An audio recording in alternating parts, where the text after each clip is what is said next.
Om Swastiastu. Assalamualaikum warahmatullahi wabarakatuh. Salam sejahtera bagi kita semua. Shalom, namo buddhaya, salam kebajikan dan salam harmoni. Perkenalkan, nama saya Niputu Giska Aprilia dengan NIM 2511011032.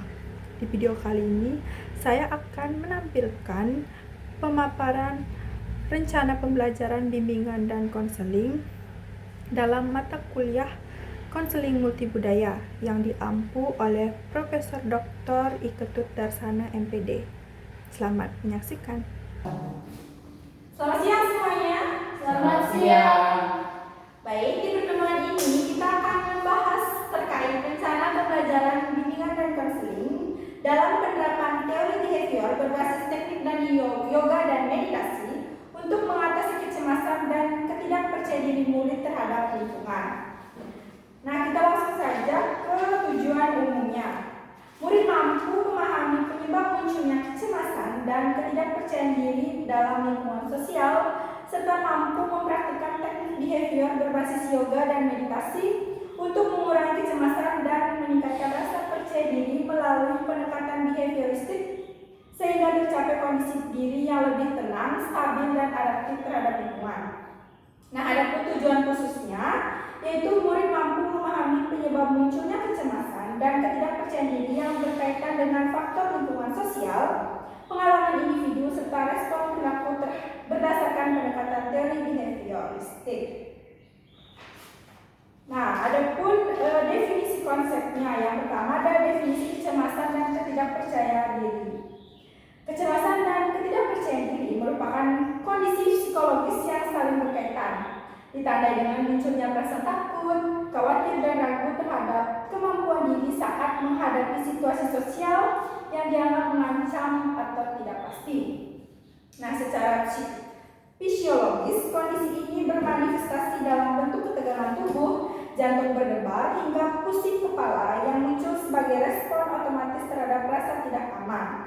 Nah, dalam perspektif behavioristik, kedua kondisi ini terbentuk melalui pengalaman belajar masa lalu seperti kegagalan atau penolakan lingkungan yang memicu pola perilaku menghindar serta rasa minder saat berinteraksi. Yang kedua ada pendekatan behavioristik. Nah, pendekatan behavioristik merupakan teori belajar yang mempelajari tingkah laku manusia dengan menekankan pada perubahan perilaku yang dapat diamati melalui hubungan antara stimulus dan respon. Nah, dalam pendekatan ini, perubahan perilaku individu dianggap terjadi karena adanya proses belajar melalui pengkondisian serta pengaruh lingkungan, sehingga tingkah laku dapat dibentuk, diubah, dan dikendalikan. Nah, yang ketiga ada teknik behavioristik berbasis yoga dan meditasi. Teknik behavior berbasis yoga dan meditasi merupakan bentuk teknik dalam pendekatan behavioristik yang digunakan untuk membantu mengubah perilaku individu melalui proses pembiasaan, penguatan, serta latihan yang terarah guna menciptakan respon yang lebih adaptif.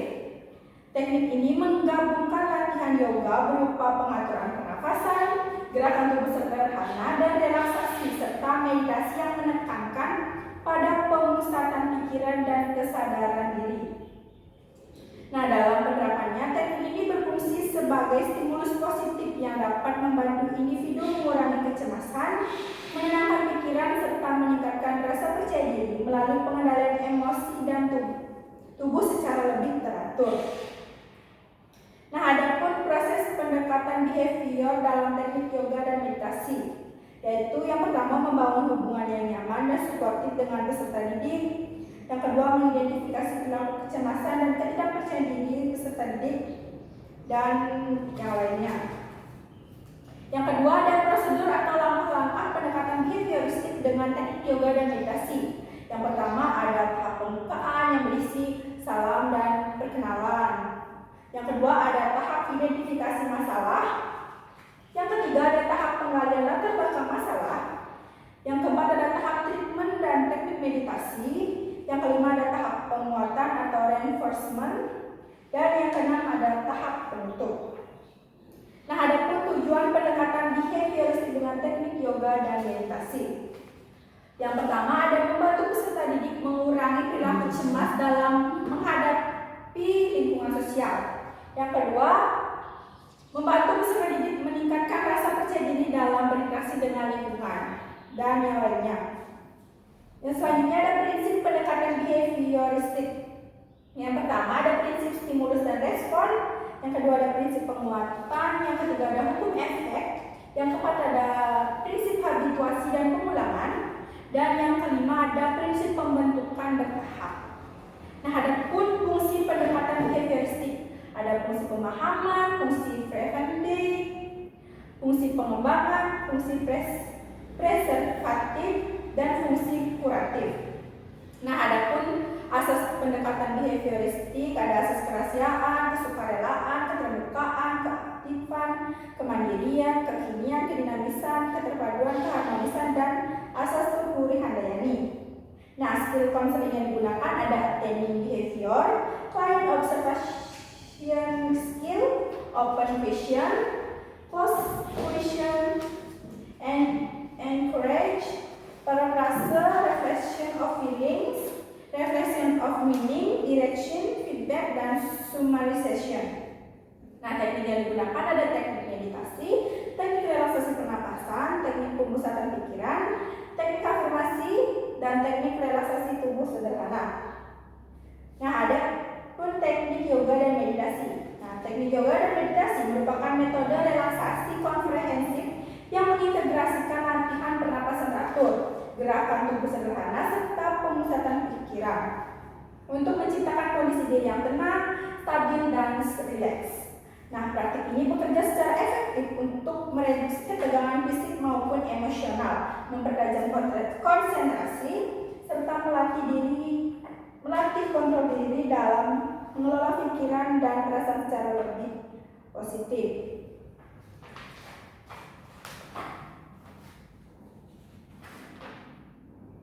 Nah, ada pun definisi operasional.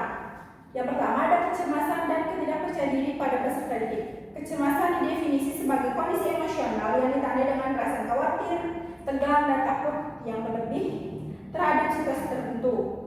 Yang dalam konteks operasional diukur melalui skala kecemasan yang mencakup aspek kognitif, afektif, dan fisiologis. Nah, ketidakpercayaan diri merupakan kondisi psikologis individu yang ditandai dengan keraguan terhadap kemampuan diri sendiri, rasa yakin dalam mengambil keputusan, serta kecenderungan menghindari situasi sosial atau tantangan. Nah, secara operasional variabel ini diukur menggunakan instrumen skala kepercayaan diri yang memuat indikator seperti self-esteem dan keberanian tampil. Nah, ada pun teknik yoga dan meditasi. Teknik yoga dan meditasi dioperasionalkan sebagai proses latihan bimbingan yang dilakukan melalui integrasi latihan pernapasan perut, gerakan relaksasi seperti peregangan otot, leher, bahu, dan punggung untuk melepaskan ketegangan fisik, serta latihan pemusatan pikiran.